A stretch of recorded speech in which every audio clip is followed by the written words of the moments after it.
nên dòng đó chụp phong gì đó nó bên trả cát tôm mù tết đùa lại nó chống hành nha nó này tôi tầm đây đó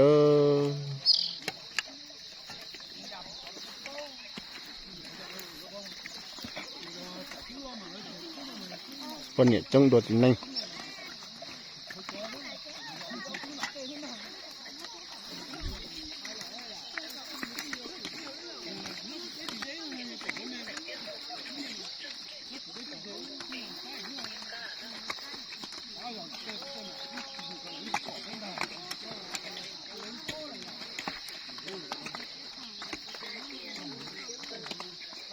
ở bên lưng cầu nó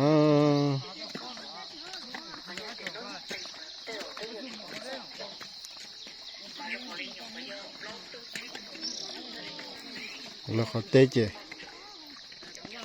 khó chuột ta nào đó búp bẹ luôn nó thì khó đun đu ấy chuột ta lon nào đó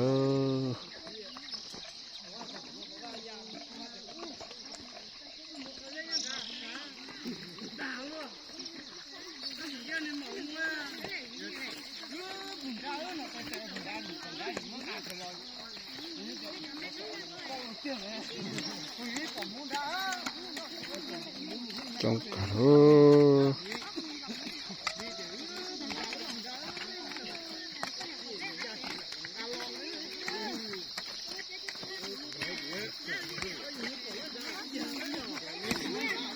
lọ chạy cả nó liều tên này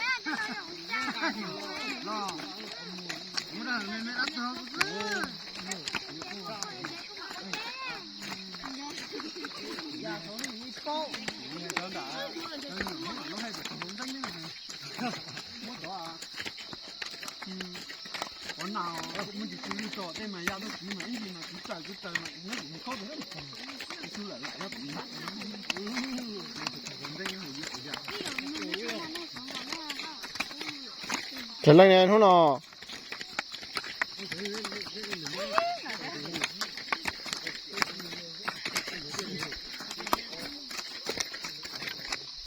nên còn lên ra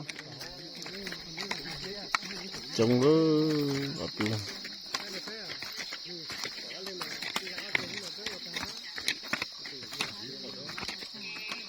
ba nạn này rồi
cái tổ po sọ nó tuôn là nó po sọ xa rồi nó tuôn cho xe của cái từng dây điện nó cái mạng để tuôn là nó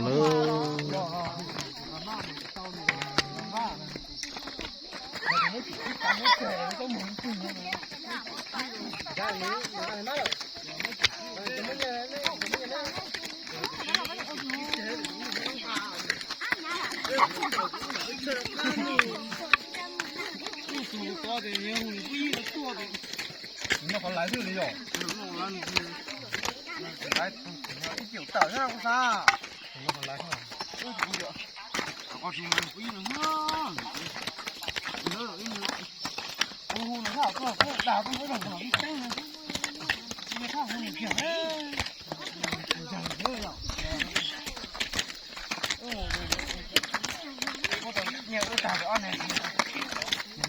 cái lợi nhuận thì nó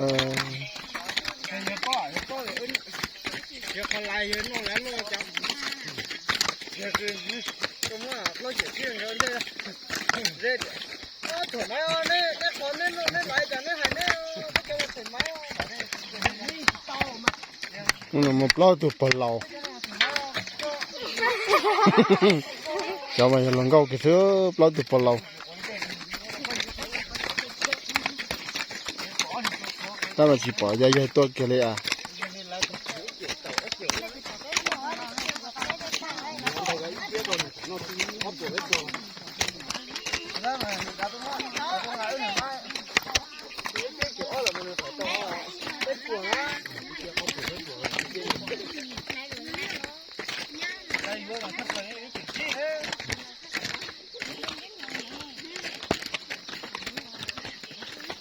tôi tận tân đồng ta tự đưa tàu lợn rồi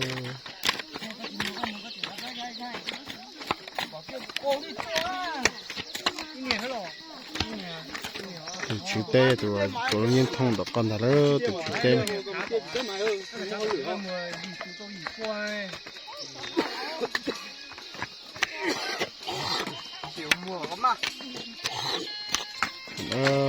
xin chỉ đồ đây không gì đây mang vào lỗ tê đi